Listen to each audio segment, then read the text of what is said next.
The following is a fan-based discussion. All properties discussed are property of Toei Inc., Bandai, Hasbro, and Subaru Productions. I don't know what episode this is. Hi!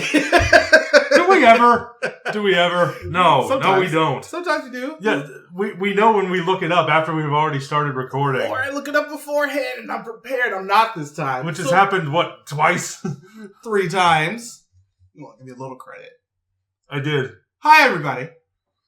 Ultraman. We're back. We're doing Ultraman Max. Yes. Max. The one I've actually held off on in a while. Mm-hmm. If you're asking why, let me tell you. Is it episode 20? No. No. Because of the fact that Nexus didn't do as well as expected. Mm-hmm. And the way that I was reading the synopsis of how this show went, about how it was more lighthearted and a return to form, I was very worried lighthearted meant supreme comedy. And I get worried when you bounce back. That's not really the case. No, it kind of not in sometimes. It is not in the case of the extreme that you were thinking. Which is, but it is much more. It is more lighthearted. It is more standard Ultraman toku fare, for lack of a better term. Which isn't a bad thing. No, not at all. So, especially when it's good. Before we end up getting into the actual review, because of this show is a lot more like Tiga than anything else. It is much more episodic. We can talk about it sort of in any order outside of a couple episodes. So, let's go ahead and get into this with the opening. It's alright. It is perfectly okay. It's alright. Max, da, da, da, Max, da, da, da. But, the show does start off with Ultraman Max Arise. And I do like the way that this actually shows up. It does set up how the show will more or less end up working. And it really brings about the core concept of the show and climate change. And the effect that people are having on the Earth. In this case, for better and or for worse.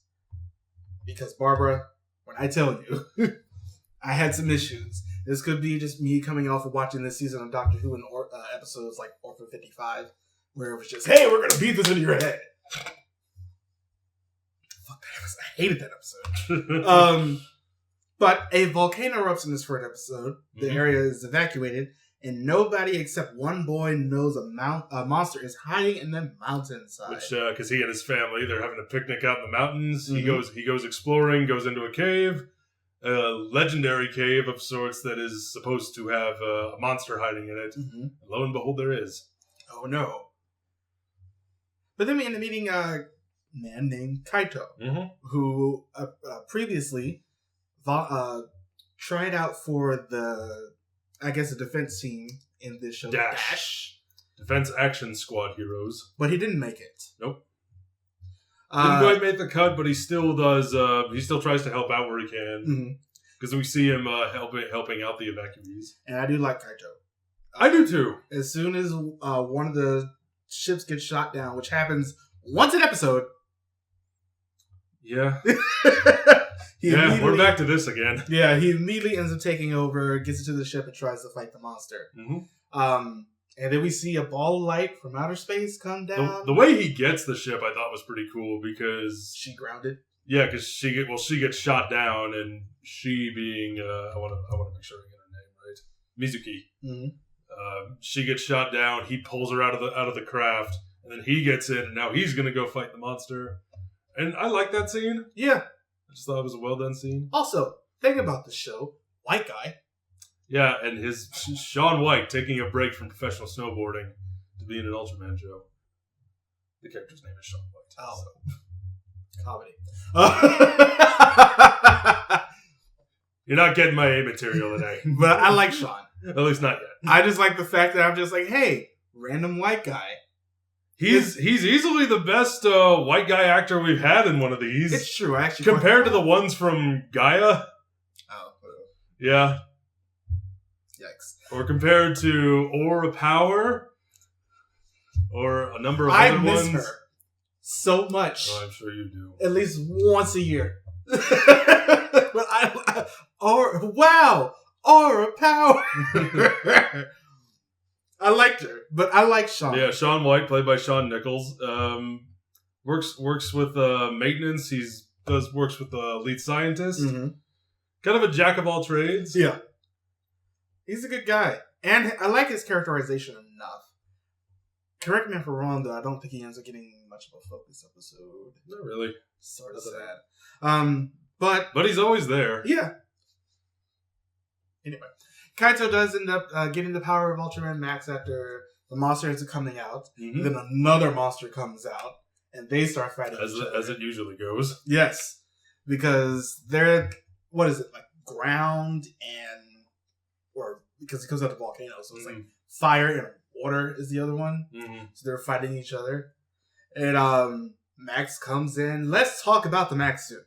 It's a standard Ultraman fare. It's an Ultraman suit and it looks good. Yeah, with the front-facing one headpiece this time because he's more styled after 7 because he could take the thing out and throw it. Use it as a weapon. Yeah.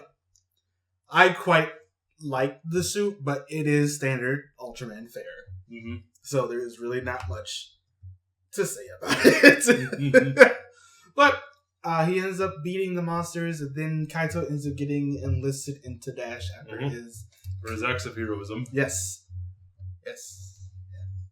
Now, from here on, we can pretty much talk about things in sort of any order up until we get to Ultraman Xenon showing up briefly. Mm-hmm. And this is where I think Max falters a little bit. Yeah. There's no particular episode that really stands out to me. Oh, I have one. I got one too. Well, I have 2, but I think one of ours is the same thing. What is it? 20. It's 20 for me too. Yeah. That episode was weird. That episode was hilarious. But that's the episode that stood out to me the most. We have a monster Cloudos who is drifting around. Oh, I was talking about 22. Oh. But that one is also good. Yeah. It's apparently a sequel to another Ultraman's episode. I believe it. Or rather, but you're thinking of Butterfly Dream. Yes. That was a weird episode. It was a very weird episode. What is reality? But I do want to talk about Ultraman Xenon because Max is in a later episode ends up getting overwhelmed by a certain monster, and Xenon comes down and tries to fight the monster. Also fails and gives Max a weapon. Mm-hmm. I love the Xenon suit, by the way. It reminds me a lot of Mebius. It is a good suit. And this is the Ultraman that came out before Mebius, so yeah, can't help but wonder if it was the prototype. What? For the Mebius suit. That they would later use this as an inspiration for it. Oh, did Xenon come out before Mebius? The show did. Max did. Mebius is the one that came out afterwards. Oh, right, it did. I'm sorry, I'm all over the place today. But it's okay. I like the Xenon suit. It looks very cool. I like the blue at the top to really break up the red and silver. Mm-hmm. There's one episode I want to talk about more than anything else, and I was so excited after I saw it because I'm sitting here like, I have a lot of thoughts about one episode. What episode is that? Miracle of the Third Planet. Okay. I love this episode. I thought this episode was nigh near perfect. The fact that, one, the monster was creepy. It came out like a blob initially. And then they started shooting it with missiles. And it transformed into an actual monster that was on all 4 legs. And then would start shooting missiles back because the more they attacked it, the more it started adapting to their technology. Yeah. And Max's weapons. It's like a doomsday thing. And I thought it was very cool. The little girl that they have in this episode was her side story. Yeah. Was heartbreaking. Yeah. She loved to paint and play music, but she was sick and her eyesight at the beginning of the episode was gone. Yep. And you talked about in another review of ours, and I think this was actually Wizard. You talked about how they're just like, feel this emotion. Feel it. We're going to tell you how to feel so you can feel it with the people. You are correct. They didn't do that in this episode. You didn't think so? No. Okay. They were like, she's sick. This is what it is. That's it. You'll have to deal with that for the rest of this episode. All right. And then once the monster started attacking the hospital, she like wanted to go to some music.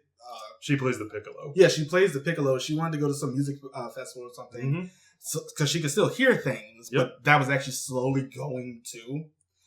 And then the monster started attacking. He destroys that music hall. Mizuki tries to go and save the little girl inside the hospital after the hospital was in the danger zone. And the little girl is like sitting in this room and a whole bunch of smoke and fire and everything. She's like, what can anybody do? Max couldn't beat the monster. And then Mizuki, like something falls in front of Mizuki. She looks back out and the girl has climbed out of the window. And seeing that little girl just stumbling through like the burning wreckage, blind and crying, just clutching her piccolo. And like the monster has fallen asleep.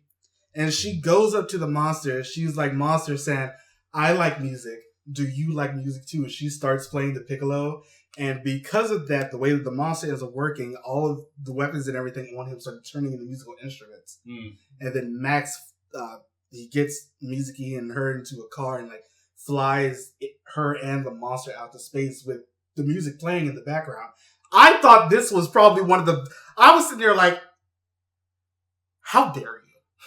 How dare you manipulate me that well? Okay. This episode I thought was damn amazing. Okay. Because the way that the tone and the resolution to the conflict was, and this is why I love the fact that the show also has a narrator.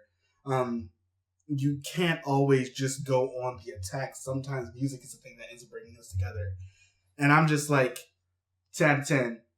Would recommend to everybody. I thought this episode was one of the most quality things I've seen in quite some time. Nice.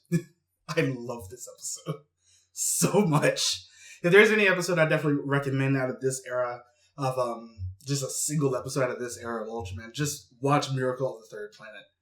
That was amazing. Let's talk about episode 20. Episode 20 for me is the one that stood out the most because it made me laugh so hard. Such a good episode. The way...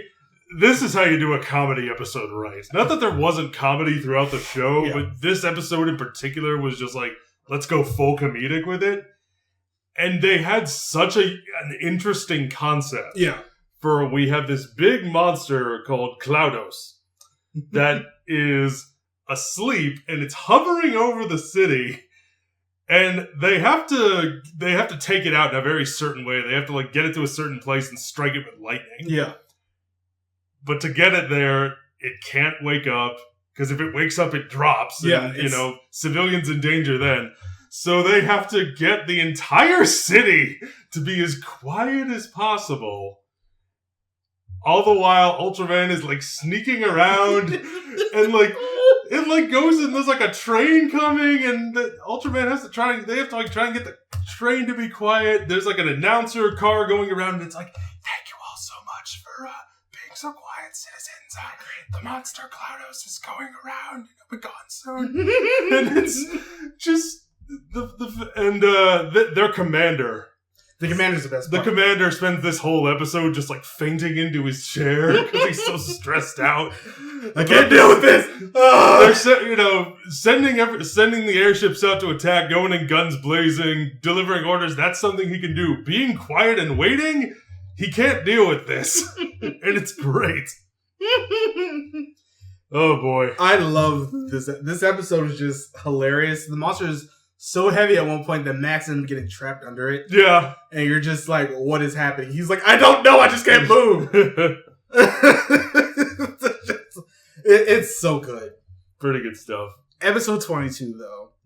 Butterfly Dream.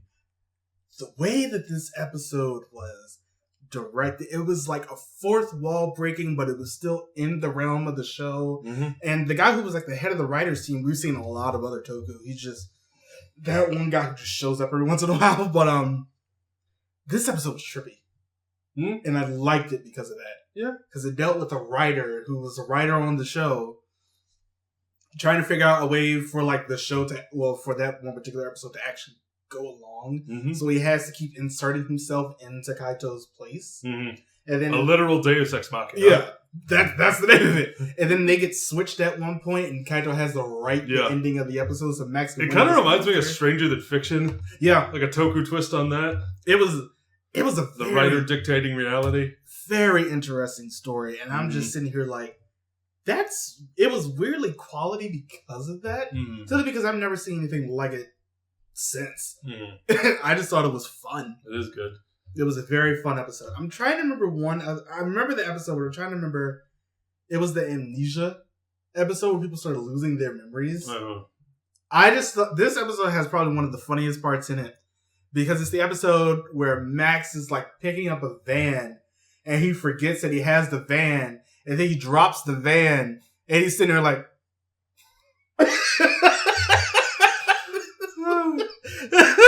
Oh goodness. And then he tries to attack the monster, but he can't remember his finisher, so he just keeps doing a whole bunch of wrong ones. All he was like this. That episode was good stuff. Hilarious. I love when they go for the comedy and don't try to like overdo it. And this is what I talk about when I talk about a lot of the older styles of comedy when it ends up coming, especially to Japanese media like this, because it ends up being very different than the more anime-esque comedy that they push for. Go on, for example. It just works better here because it's played so straight. I love this. There are a lot of standout episodes in this show, and of course, Max is end up getting found out as, Kaito. As Kaito. Yeah. Eventually, and, the team ends up forgiving him for that. There are a couple of other standout characters. Ellie. I liked her. I did too. Yeah. I thought she was cute. She was an android. She was. She, had to... I think they did the android right in this one. Yeah. They really did it right because the way she's written and the way the actress, like her choices on... Like, she doesn't really emote that much, but she emotes... Because instead of emoting with her face, she'll emote in different physical ways. Yeah. One of my favorite ones is... After he beats a monster, they cut back to the command center and, like, the commander or whoever's in there is like, yeah, all right. And she just goes... But her face is still completely neutral. So she's like, the humans are experiencing joy. I shall do my best. I shall emulate. And it's just her head that's moving. The rest of her body is stock still and her face is neutral. But, I love that. But good stuff. Yeah, she was a cute character. I like what they did with her. The finale of the show, I do like the fact they were just like, hey, Max warns Kaito that he has to leave Earth back to the M78 Nebula soon. Yep. Xenon and all Xenons are coming back in this episode. And then this big monster, Delos, ends up coming out and saying that he will destroy all of Dash bases unless humans give up on their civilization. And Max ends up in the actual last episode, he ends up running out of energy completely, and then they had to figure out a way, Dash does, to restore Max's energy to fight Delos, and he does, and then Max leaves with Xenon and ends up going back to the Galaxy of Light. I want to talk about an issue before we even get into the characters. Okay. The use of conservation. And, humans are always poisoning the world and everything. I get it. It does not need to be hammered as hard as it was in some of these episodes. Environmentalism is very important, but I feel like if you're going to end up incorporating it into a story like this or Doctor Who, do it better. Where it's just not so, do this, do it. Feel something. Make it more like episode 15, where it's just, this is a matter of fact thing. We had to do our best, but just don't give a speech about it. Because I feel like that ends up taking away from your point. Because people tend to react very negatively when it's just like they're being spoken Nobody likes to be preached to. Yeah, nobody wants to be spoken at. So nobody likes to feel like you're talking down to them. Yeah, which I never felt like this show did that. My biggest problem with the show as a whole is we mentioned episodes like Miracle on the Third Planet and The Butterfly Dream, episode 20 because it was just so funny. But to me, not a lot about the show really stands out. Yeah, it's good. Yeah, this show isn't getting out of here without a recommendation from me. It's good, but it never really goes above and beyond. Yeah. And it never really transcends into great. Yeah. It does that very rarely. The characters are all good. Yeah. The action is good. The way it's all shot and everything is fine. Good suits. Monsters are okay. Some of the things they end up doing with Max, like they show off his super speed, which all the Ultras have, but they use Max's a lot more. Yeah. Which I'm just like, why haven't they done that with other ones that, all have the same base powers and things like that? But they really only end up doing it with Max. I remember like one of the early episodes, Max had just come out, and it really shows how strong he is without having to go through the form. But it's the monster just runs up to Max, and Max just kicks it in the chest. And the monster just goes down. Pretty much. I didn't expect it to hurt that much. But it does. It does a lot.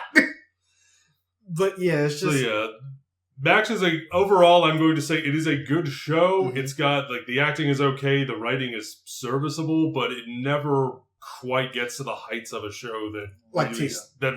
Tika's a much more apt comparison because the story structure is similar with the episode. I think I'd put this about on the same level as Tika.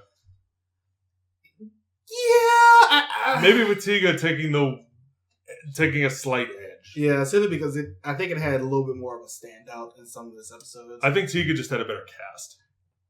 Yeah, it had a better cast, and I thought the romance between Kaito and Mizuki was fine. Yeah, it wasn't as good as the one in Tika. Also, now Nagasawa's in this show for 2 episodes. Good for her. So automatic best girl. I mean, this is 2005. When was Hurricane Jer? Right before, 2 years before this. Yeah. So, hey, good to know she's still working. Well, this is back then, but I mean... I know, but she still does. Yeah, she still does. 2 children under her belt and everything. But, yeah, it's just it's definitely not bad. It's nowhere near bad. When I say this show has one of my favorite... if we did a favorite just overall episode just of Doku, which we might end up doing eventually. Yeah. I'm putting episode 15 on there. Okay. Wow. That was a glorious episode. Dang, okay. But yeah, it doesn't have that oomph factor, saying something like maybe a Sword Tika did. Let's talk about the characters. Okay. Talk about Kaito. He's an archetype, which is fine. Yeah, but he's fine. Yeah. The actor does a good job. He's well written enough. He's definitely not bad. And there are definitely, stand-up guy. Always tries to do what's right. But, that's very standard protagonist fare in a lot of cases, especially with more shonen shows like this. And the most recent time that we've seen him was in X. That's right. Because he was there for, I think, 2 episodes. And he is now just Max. That's who he is now. But I definitely do like Kaito. There is definitely nothing wrong with him. And I appreciate the things that he gave us. Let's talk about the commander. Commander Ichikata. I liked him. I liked him too. He's a good guy. Once again, this is one of those shows where I'm just I remember the character's face, but I don't really remember a lot about them. Again, episode 20 is where he stood out to be the most because he was so out of his element in this completely different situation. But yeah, he was fine. Yeah. We're going to talk about Sean and Kenjiro together because they were more often together than not. I like Sean simply because it's just he's that white guy. In this show, he really is, yeah. Yeah, he really is that white guy. It's just, it's something unusual to see in Japanese media where you have somebody who's so much of a main character. He's in somebody who is in Japanese, to be more specific. Yeah. You get the occasion. You get him. You get I forget the actor's name. Dang it! But from Garo Blackblood, who played the cult leader. No, is it Chris? I don't think it's Chris. It's not Chris. But he played the guy who played the cult leader, or Commander Hilltop. Yeah, Commander Hilltop's a good one. He's still on TV a lot nowadays. Yeah. The only other I guess you could say minority in this case is because of the way the culture's set up. Well, they are the minority because it's Japanese. Yeah. So. The guy from Mega Ranger, the black guy who worked on the spaceship, he was there every once in a while. We got to see him quite a few. Wow, aura power that chick. For the one episode that she was in. She was in there for one episode, said the most iconic line, and then left. And I'm sitting here like, that's how you make a career. And I think it was in Hurricaneger, the one white guy who went, I'm suddenly angry for no reason! I love it. And Kenjiro was the sharpshooter. He was the sharpshooter. Ellie later on developed a crush on him. Yeah. Which I thought was kind of sweet. I like Kenjiro. He's just, he's just that guy. He's no George. Which sort of it's no fault of his, but it's definitely no George. Yeah. And about his own merits. Who are we on? Mizuki. Who is played by Leto's wife from Jeed. She is. It's the same actress. It is her. That's funny. Hitomi Hasebe. Mm-hmm. Hasebe. Blah, blah. Blah, blah, blah. All right. I liked Mizuki a lot. Yeah, I liked her quite a bit too. She was a fun character. She's a fun character. She wasn't overly serious, but she knew where to draw the line. She's not overly serious, but nor is she overly comedic or just the girl. She isn't just the girl. She's one of the team. Yeah, like everyone else. Mm-hmm. So I was a little bit worried a few times at the beginning that her personality, which was pretty serious at the beginning, would end up taking a seat back once they established that she and Kaito were eventually going to end up being a thing. Because I was worried, I'm just like, don't denigrate the character. Yeah, which they didn't do. Yeah. And of course, Ellie. Ellie was a such a character, the android, but we already talked about her. She was great. Yeah. I think I liked her the most out of the pretty much out of the entire cast. I liked her the most. For me, it was outside of Kaito, it was probably Mizuki for me. Oh, okay. But yeah, other than that, I don't really have a lot to say about this show. Not much else. It was good. It was good. Definitely watch it. This is the second good show we've watched in a row. I know. Yay. I'm so sad now. No, because we still have a buffer. Yeah. Thank God. Because I don't think we're going to get started on Ninja until April. Because we have Shattered Grid is next. Yes. Followed by Ninja. Yes. Followed by Amazon Season 2. Yes. Followed by Ghost. That'll be later. We got some other stuff to do first. Thank God. But yeah, Ninja probably won't start. I know this is the end of February. But we probably won't start Ninja until the second week in April.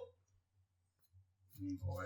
Because we have a stream the week before my birthday. We're really postponing the inevitable. We really are. We have a stream the week before my birthday, and then I'm taking the week of the Sunday of and the Sunday after off because I'm doing a lot of things, birthday and otherwise.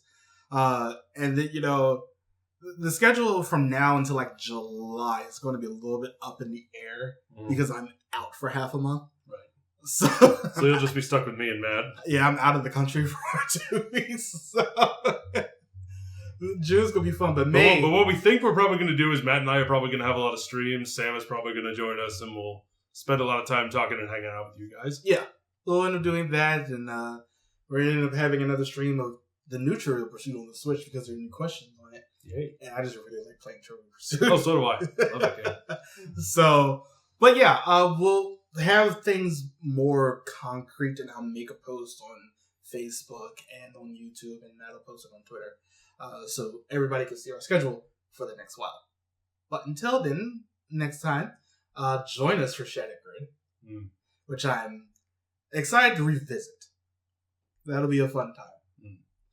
But yeah, join us next time, everybody. Bye.